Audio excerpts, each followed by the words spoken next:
Hey guys, this is Joe from Creative Piano Academy, and I thought I'd put together a 3-part video series to try and go over a few of the fundamentals that you need to know when you're first starting to play the piano and give you a step-by-step roadmap you can follow to literally just sit at the piano and be able to play it. That's my ambition for you. At the end of these 3 videos, you're going to be able to just sit at the piano and play it. I want you to be able to play something like this.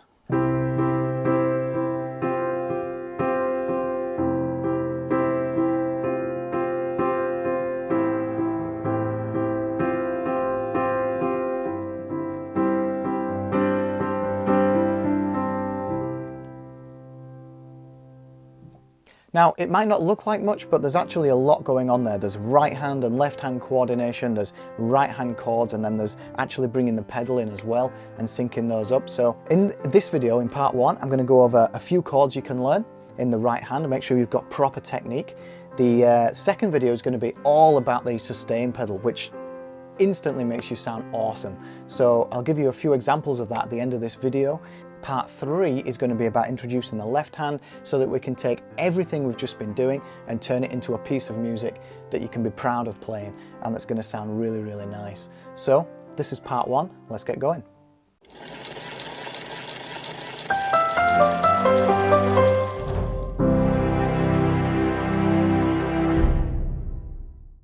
Okay, so the first thing I want to do is just give you a few bits and pieces of various terminology that I use so that you can follow along pretty easily at home. What we can do is we can use fingers here, 1, 2, 3, 4 and 5. So whenever I say use your third finger, it means use this one, second finger it means use this one, fifth finger this one, etc, etc. The notes that we're interested in right now is if you sit in front of the piano and you find the 2 black keys right in the middle, we're going to take these 2 and we're going to use the note that's the white note that's just to the left of this black note here. That's called a middle C, and it's really it should be obvious where that is, because if you sat in front of the 2 black keys, it's the ones that directly in the middle. Move to the left and that's called a C. Now what I want to do is lay these 5 fingers down on each note as we go up on each white note. So we should have our first finger on C, second finger on D, third finger on E, fourth finger on F, and fifth finger on G. Now, if you're confused by the letters of the notes, then I'll put a link in this video here so you can click on that. I've got another video which basically it's really good. It's got an exercise in there where you can learn every single note on the keyboard in 5 minutes, download that information into your head. It should become second nature. So check that out if that's confusing you. You'll get a lot out of that. But in the meantime, just know we've got a C, and it's like going up the alphabet. So we've got C, D, E, F, and G. Okay? So what I want us to do, start from a rest position like this. I want to bring our hand up, our wrist up, and place all those notes, all those fingers down onto those notes. So we'll do that again. We'll lift our hand up, place it down onto those notes. Okay? Lift it up, and place it down. So to play our first chord, there's only a few of those notes that we're interested in. We're going to play the C, okay? We're going to play the E with our third finger, and we're going to play the G with our fifth finger. So let's try this again. Lift our wrist up, place it down, and try and push down the C, the E, and the G together, okay? So we'll try that again. Lift it up, and place those notes down. So there's a few things I want you to be aware of. First of all, wrist position. We want a really nice arc here, okay? It wants to be really relaxed. Shoulder wants to be relaxed, arm wants to be relaxed, and as the wrist comes down, we want this really nice arc. Also, we want the wrist to be really loose, because when we're playing these chords, we want almost for it to fall from the wrist down onto those keys like this. Okay, that's the feeling we want. Another thing you might be aware of is it's actually quite difficult to keep these 2 fingers out of the way. We're only interested in these white notes, and what you might find is that your fourth finger gets in the way. The second finger is a bit easier. It's easier to hold that up out of the way, but the fourth finger can be quite difficult when you're first getting used to it. So just be aware that that might happen. It's not a problem. Just keep practicing. Try and just isolate that fourth finger and just keep it held up that little bit. Okay, so let's try this again. Start from your rest position. Bring your wrist up, fall down onto those notes, and I want us to play those 3 notes like this, okay? So I want you to spend a little bit of time practicing that. I want us to try and develop the connections in the brain to moving our arms, moving our wrists, and touching the notes and hearing what that produces, okay?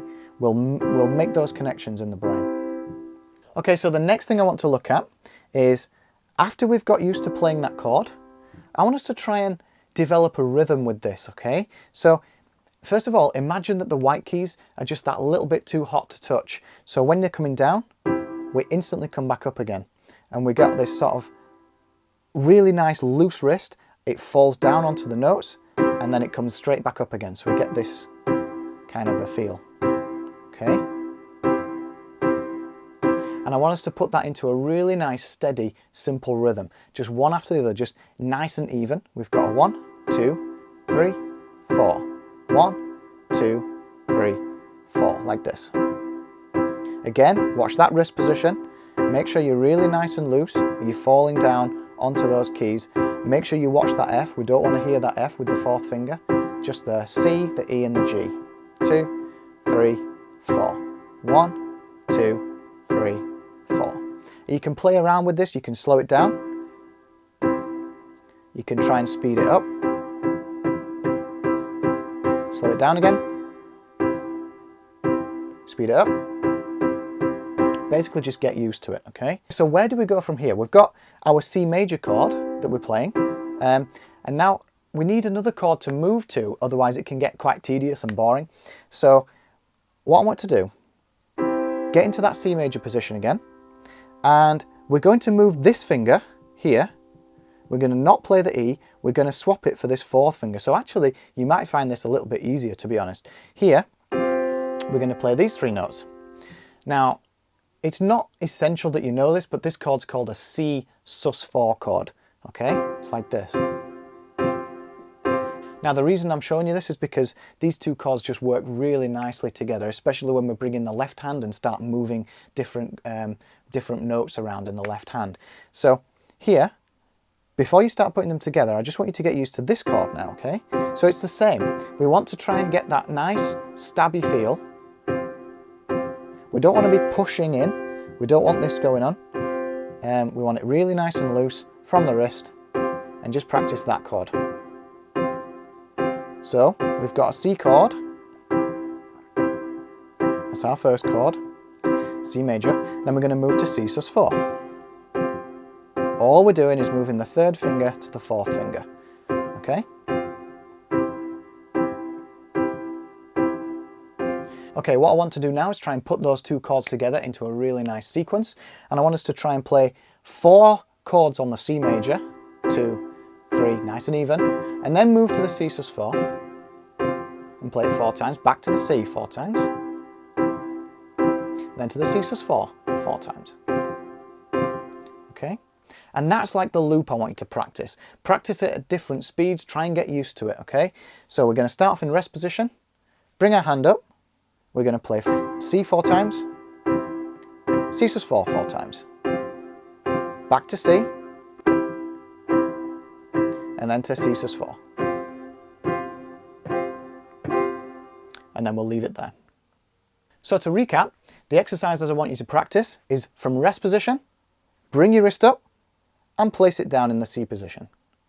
Don't play any notes yet, just practice bringing up and into the position. Make sure all your notes are resting on each white, all your fingers are resting on each white note, okay? After that, I want us to bring our wrist up, the same again, but instead, I want us to play the C chord, like this. And then we can, remember what I said, imagine that the notes are a little bit too hot to touch, so we've got this really nice bouncy feel, okay? So practice that on the C major chord.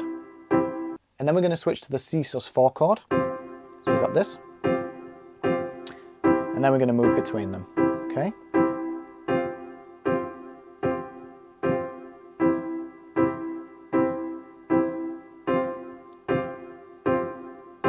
Keep it nice and even, stay relaxed, make sure you've got this arch in your wrist, and see if you can play with the speeds. Play it slowly, play it fast, just as much as you can practice getting to grips with that, okay?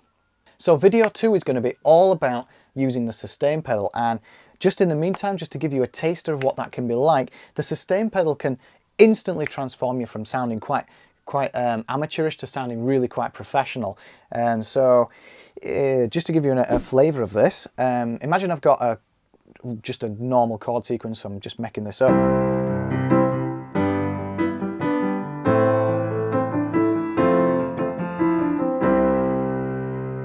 So it sounds quite spiky and awkward. I can bring the pedal in and all of a sudden it sounds smoother.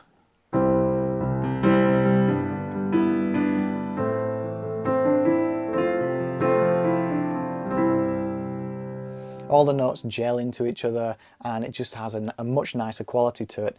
I could also come up with a 3-note motif up here. Sounds quite spiky and awkward. Doesn't sound too bad, but if I bring the pedal in, all of a sudden it sounds ethereal. It sounds really nice, yeah? Bring in the left hand and all of a sudden we've got a piece of music.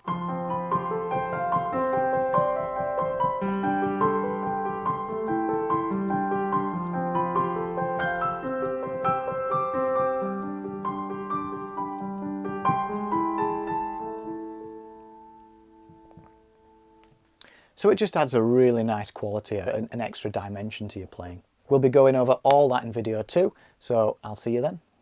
Okay, thanks for watching guys. I hope you got something out of that. If you look down below this video, you'll see all my links to various social media. I've also put together an aid sheet for you. All I ask for is for your email address, but download that, get it up on your iPad, stick it up on your piano by printing it off or whatever you need to do. It's got everything laid out step by step, everything we've gone over in the video, so it's been really useful for you. Practice, practice, practice, and I'll see you in part 2.